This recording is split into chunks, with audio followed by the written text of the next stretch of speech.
देखिए स्टूडेंट्स, हम लोग इसके पहले वाले वीडियो में एनसीईआरटी एक्सरसाइज 2.2 का क्वेश्चन नंबर 2 तक सॉल्व किए थे। 1 2 दो प्रॉब्लम और रिलेशन से रिलेटेड सारी टर्मिनोलॉजी आपको एक्सप्लेन किया गया था। डोमेन क्या होता है, रेंज क्या होता है, को डोमेन क्या होता है, total number of ordered pair in any relation क्या होते हैं, रिलेशन को लिखते कैसे हैं, रिलेशन होता क्या है, सब आपको एक्सप्लेन किया गया था।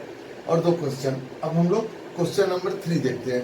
क्वेश्चन नंबर 3 में बोल रहा है set A is equal to 1 2 3 5 and set B is equal to 4 6 9। R is a relation from set A to B। ये दे दिया है A टू B, ठीक है। और यहाँ पे दे रहा है R is a relation xy such that the difference between x and y is odd and x belongs to A and y belongs to B। यह दे दिया है।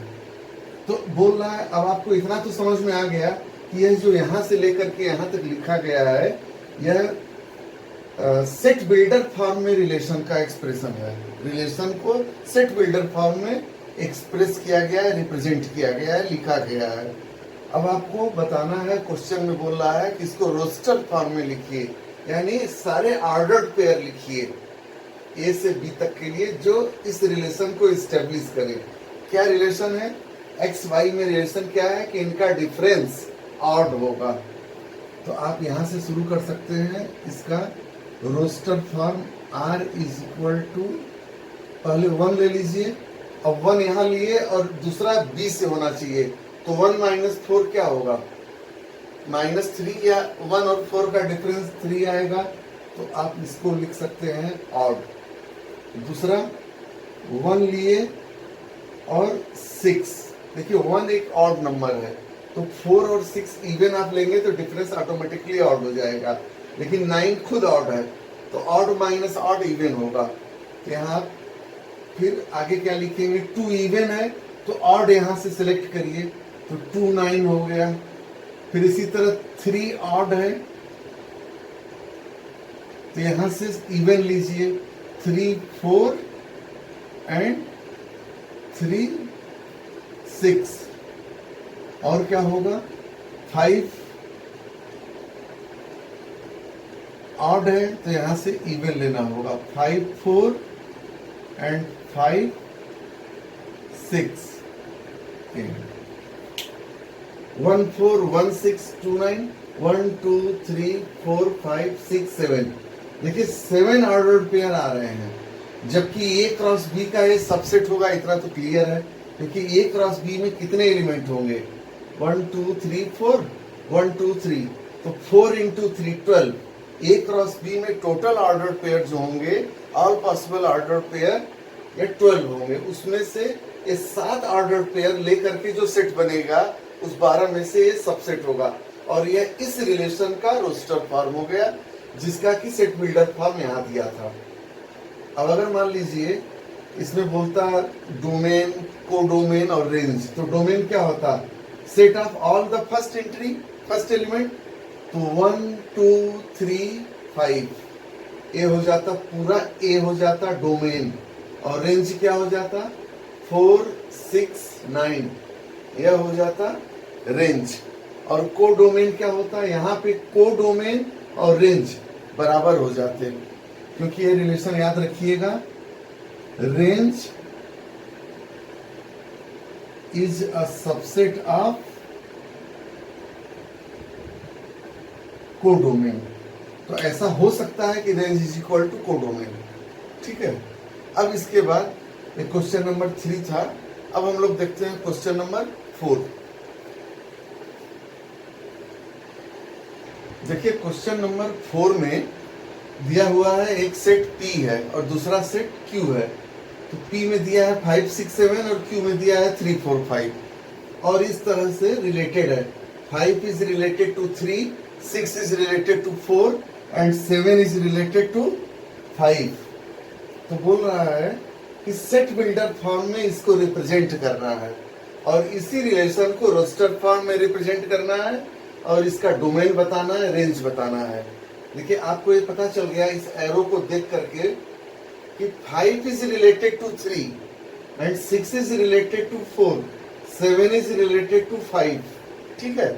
तो इसका मतलब क्या हो गया, यह हमारा प्री इमेज हो गया। और 5 की इमेज कौन है, 3, 6 की इमेज कौन है, 4, और 7 की इमेज है 5। ठीक है, तो यह इमेज सेट है और यह प्री इमेज सेट है। यहाँ सेट बिल्डर फॉर्म में लिखना है, तो हमको रिलेशन को रिकॉग्नाइज करना, आइडेंटिफाई करना है कि 5 किस तरह से 3 से रिलेटेड है। तो यहाँ पर 3 इज इक्वल टू 5 माइनस 2। देखिए जो इमेज है वह प्री इमेज से 2 लेसर है। यहाँ पे इमेज है 4 और प्री इमेज है 6, 2 लेसर है। यहाँ इमेज है 5, तो यह भी 7 से 2 लेसर है। तो इसका मतलब अगर हम इसके एलिमेंट को स्मॉल x से रिप्रेजेंट करते और इसके एलिमेंट को स्मॉल y से रिप्रेजेंट करते, तो हम कह सकते थे कि y is equal to x minus 2। तो इसी चीज को हमको डिफिनेशन में लिखना है सेट बिल्डर फॉर्म में। तो हम लिख सकते हैं R is a relation x y such that y is equal to x minus 2, x belongs to P, y belongs to Q। देखिए ये हो गया आपका set builder form. X Y जो है रिलेशन है जिसमें y is equal to X minus 2, Y एक पूरा y है, x माइनस 2, और x इस सेट P से बिलोंग कर रहा है और y सेट Q से बिलोंग कर रहा है। ठीक है, ये तो हो गया set builder form. Roster form तो यहीं से आपको साफ साफ दिख रहा है कि 5 3 एक ऑर्डर पेयर बना, 6 4 दूसरा ऑर्डर पेयर बना, 7 5। तो रोस्टर फॉर्म में क्या हो जाएगा, रोस्टर फॉर्म में हो जाएगा 5 3 6 4 और 7 5। तो यहां बड़े आराम से आप डोमेन बता सकते हैं। डोमेन क्या होगा, all the first entry, first element, set of first element of the ordered pair of the relation. तो 5 6 7 यही हो गया डोमेन। और रेंज क्या हो गया, 3 4 5। और को डोमेन पूछता तो रेंज इटसेल्फ विल बी को domain in this case, in this problem.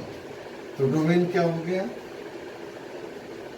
5 6 7 और रेंज क्या हो गया, 3 4 5। ये रेंज हो गया, डोमेन हो गया 5 6 7, रेंज हो गया 3 4 5।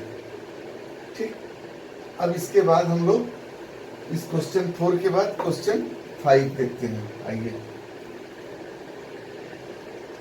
क्वेश्चन नंबर 5 में देखिए, इसमें दिया हुआ है कि set A is equal to 1 2 3 4 6 और आर इज, इस सेट को डिफाइन किया गया है ए पर। Relation R is defined on A, ये क्वेश्चन में दिया है R is defined on A. और यहां से भी समझ सकते हैं, नहीं भी अगर दे तब भी क्लियर है कि relation R is equal to A B such that A B belongs to A and B is exactly divisible by A. तो इसमें करना क्या है, आपको रोस्टर फॉर्म में इसको लिखना है। अब देखिए यहां से आपको पता चल रहा है कि B is exactly divisible by A, यानी ऑर्डर्ड पेयर की जो फर्स्ट एंट्री होगी वह सेकेंड वाली एंट्री को कंप्लीटली डिवाइड कर देगा।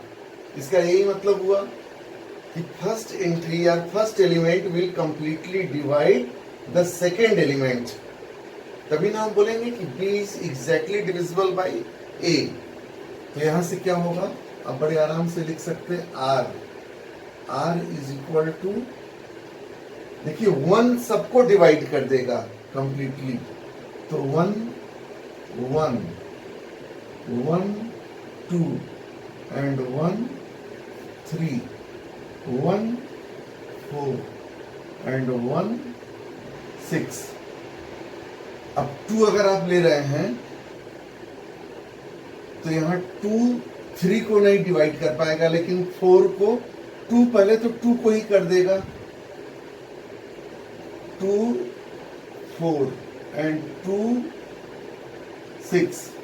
फिर 3 अगर आप ले रहे हैं तो 3 3 को डिवाइड कर देगा, और 3 4 को नहीं करेगा लेकिन 6 को कर देगा। और उसी तरह से अगर आप 4 ले रहे हैं तो 4 को डिवाइड कर देगा, और अगर 6 लेंगे तो 6 को कंप्लीटली डिवाइड कर देगा। तो ये आपके रोस्टर फॉर्म में आ गया, जो कि इस डिफिनेशन को या इस सेट बिल्डर फॉर्म को सेटिस्फाई कर रहा है। देखिए यहाँ पे R is defined on A, relation R is defined on A. क्यों? क्योंकि इसके दोनों एंट्री ए से बिलोंग कर रही है। तो अगर हम इसको ऐसे लिखते, A is related to B if A divides B। इसका मतलब ये हुआ A is related to B if A divides B, और यहाँ पे दे दिया गया है A, B belongs to A। इसीलिए हम बोल रहे हैं कि जो रिलेशन है वह सेट A पर डिफाइंड है। तो यहां से यानी A क्रॉस A का सबसेट आपको लेना है। रिलेशन A पे डिफाइंड है, इसका मतलब क्या हुआ कि A क्रॉस A के सबसेट हमको लेने हैं। पहला सेट भी, प्री इमेज भी हमारा A से मिल रहा है और इमेज भी हमको A से मिल रहा है। ठीक है, तो ये इस तरह से आ जाएगा एंट्री। अब इसका डोमेन क्या होगा? डोमेन यहाँ 1 2 3 6 सब आ जाएगा, क्योंकि फर्स्ट हर नंबर अपने आप को खुद को डिवाइड कर देगा कंप्लीटली। तो 1 2 3 4 6 डोमेन हो गया। रेंज क्या होगा? रेंज भी वही हो गया 1 2 3 4 6। अब को डोमेन क्या होगा? को डोमेन भी यही हो जाएगा। ठीक है, 1 2 3 4 6। तो यहाँ डोमेन, को डोमेन और रेंज। अब आपसे अगर देखिए, एक आपके एनसीईआरटी में इस बार कोविड-19 को देखते हुए जो सिलेबस को रेशनलाइज किया गया था, उसमें डिफरेंस ऑफ सेट्स हटा दिया गया है, रिमूव कर दिया गया है। लेकिन अगर आपसे मान लीजिए न रिमूव किया जाता और पूछता कि find the difference of domain and range, तो यहाँ जो डोमेन है वही रेंज है, तो आ जाता 5 सेट या एम्प्टी, कुछ भी नहीं होता। डिफरेंस जो है उनका नल सेट हो जाता, कुछ भी नहीं मिलेगा, क्योंकि जो डोमेन वही रेंज। ठीक है, अब हम लोग इसके बाद देखिए क्वेश्चन नंबर 6 में मैं आपको नहीं बताऊंगा कि बहुत ही सिंपल क्वेश्चन है, केवल डोमेन रेंज बताना। डोमेन रेंज के आप क्वेश्चन नंबर 1 से करते चले आ रहे हैं और बहुत ही सिंपल है। क्वेश्चन नंबर 6 हम लोग क्वेश्चन नंबर 7 सॉल्व करेंगे। तो आइए आप क्वेश्चन 7 सॉल्व करते हैं। क्वेश्चन नंबर 7 में देखिए दिया हुआ है कि R is a relation x, x cube, ये ऑर्डर्ड पेयर है। x क्या है? प्राइम नंबर है, लेस देन 10 दे दिया है। तो इसको हमको रोस्टर फॉर्म में लिखना है। सेट बिल्डर फॉर्म में रिलेशन का इस ऑर्डर्ड पेयर को, और रोस्टर फॉर्म में लिखना है। तो प्राइम नंबर लेस देन 10, तो x क्या हो सकता है, कौन कौन सी वैल्यू ले सकता है? तो according to question x is equal to 2 3 5 7। 1 prime number है नहीं, 2 3 4 प्राइम नंबर है नहीं, 5 है, फिर 6 नहीं है, 7 है, 8 9 10 आ जाएगा, लेस देन 10। इतने हो गए। तो R क्या होगा? तो हो जाएगा R इज इक्वल टू पहला 2, तो क्या होगा? 2 का क्यूब। आप डायरेक्टली लिख दीजिए, 2 है तो यहाँ 2 का क्यूब आ जाएगा 8। फिर 3, तो 3 का क्यूब। फिर 5, फिर 5 का क्यूब। फिर 7, 7 7 जा 49, 49 7 जा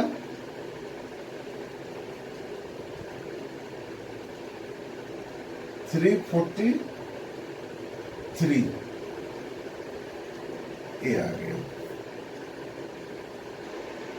यह हो गया हमारा रोस्टर फॉर्म में। ठीक है, रोस्टर फॉर्म में आपने लिख दिया। अब इसमें अगर आपसे डोमेन पूछता तो डोमेन तो यही हो जाता, रेंज पूछता तो रेंज यही हो जाता। ठीक, अब क्वेश्चन नंबर 8 में बहुत ही सिंपल है। इसमें दिया हुआ है कि a is equal to X Y Z, दो सेट दे दिए गए, बहुत छोटा सा क्वेश्चन है। क्वेश्चन नंबर 8 में क्या दिया है, a is equal to X Y Z और b इज इक्वल टू क्या दिया है, 1 2, b इज इक्वल टू 1 2। तो number of relations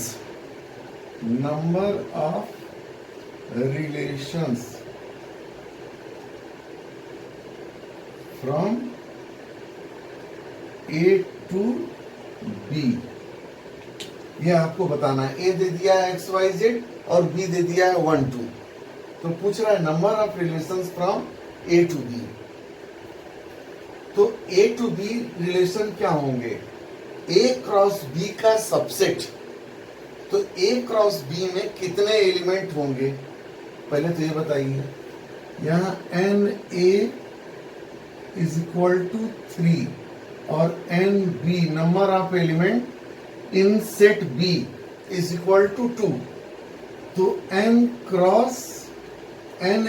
cross B यह हो जाएगा 3 इंटू 2 इज इक्वल टू 6। तो इसके कार्टेशियन प्रोडक्ट में 6 एलिमेंट होंगे, ऑल पॉसिबल ऑर्डर्ड पेयर हो जाएंगे 6। क्लियर। तो अगर किसी, यानी वही ऑर्डर्ड पेयर ही तो एलिमेंट है, तो उसके कितने सबसेट पॉसिबल हैं इस A क्रॉस B के। तो आप अगर चाहें तो लिख सकते हैं all possible subsets of A cross B is equal to 2 to the power 6। और 2 टू द पावर 6 क्या होगा, 64। ये 64 क्या हुआ, A क्रॉस B के इतने सबसेट पॉसिबल हैं। और रिलेशन की डिफिनेशन क्या है, subset of A cross B। और यहां पे बोल रहा है कि relation is defined from A to B, ये दे दिया है। Relation is defined from A to B। तो इसके कितने, जितने सबसेट उतने रिलेशन, मैंने आपको पहले भी बताया था, क्योंकि कोई भी सबसेट इसका रिलेशन हो जाएगा, हम एस्टेब्लिश कर पाए या ना कर पाए। नहीं कर पा रहे हैं, हमारी कमजोरी है, यह रिलेशन की प्रॉब्लम नहीं है। रिलेशन तो एस्टेब्लिश हो गया सबसेट होते ही। तो कितने सबसेट पॉसिबल है, 64।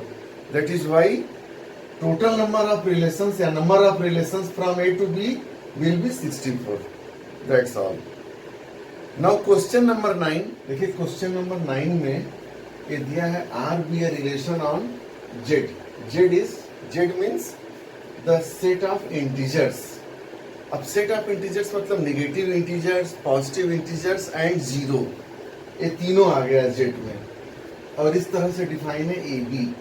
तो A भी इंटीजर है, B भी इंटीजर है। कंडीशन क्या है कि A minus B is an integer. तो क्या करना है, इसमें डोमेन और रेंज बताना है। अब यहां पर जब A भी इंटीजर है, B भी इंटीजर है, तो A जो है हमारा डोमेन होगा, ठीक है, और यह B रेंज होगा। सारे B को कलेक्ट कर लेंगे, सेटिस्फाई करना चाहिए A minus B is an integer. अब यहां पे देखिए डोमेन क्या होगा, क्योंकि वो बोल ही रहा है A बिलोंग्स टू Z और डोमेन A है, तो डोमेन हो जाएगा इंटीजर। और रेंज क्या होगा, अब रेंज के लिए देखिए A माइनस B एक्चुअली है क्या, A भी इंटीजर और b भी इंटीजर, तो difference of two integer is always an integer. Difference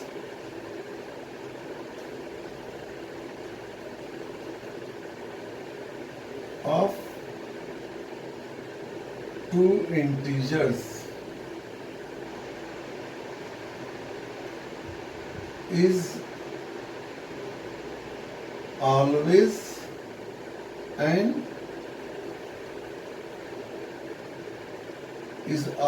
an integer। तो रेंज भी क्या हो जाएगा, z, तो डोमेन भी z और रेंज भी z। ठीक है, अब देखिए रिलेशन का जो एनसीईआरटी का था, केवल क्वेश्चन नंबर 6 मैंने नहीं करवाया है, और बहुत ही सिंपल क्वेश्चन है, उसको आप अपने से करिएगा। बाकी टोटल 9 क्वेश्चंस थे, तो 8 क्वेश्चन मैंने यहाँ सॉल्व किया है। अब आप जितना कॉन्सेप्ट आप ग्रेस्प किए हैं रिलेशन में, आप देखेंगे कि फंक्शंस जो इसका थर्ड टॉपिक है, ऑर्डर्ड पेयर कार्टेशियन प्रोडक्ट पहला था जो 2.1 एक्सरसाइज थी, और रिलेशंस के ऊपर बेस्ड थी एक्सरसाइज 2.2, और फंक्शंस फिर 2.3। तो फंक्शंस आपको बहुत आराम से आप समझ सकते हैं, और वही हम लोगों को अभी तक जितना एक्सप्लेन किया गया है, आपको जितना एक्सप्लेन किया गया, उसका पर्पस ही ये था कि फंक्शंस के प्रॉब्लम आप अच्छे से कर सकें, क्योंकि वही मेन है जो अगले वीडियो में आप देखेंगे फंक्शंस। ठीक है।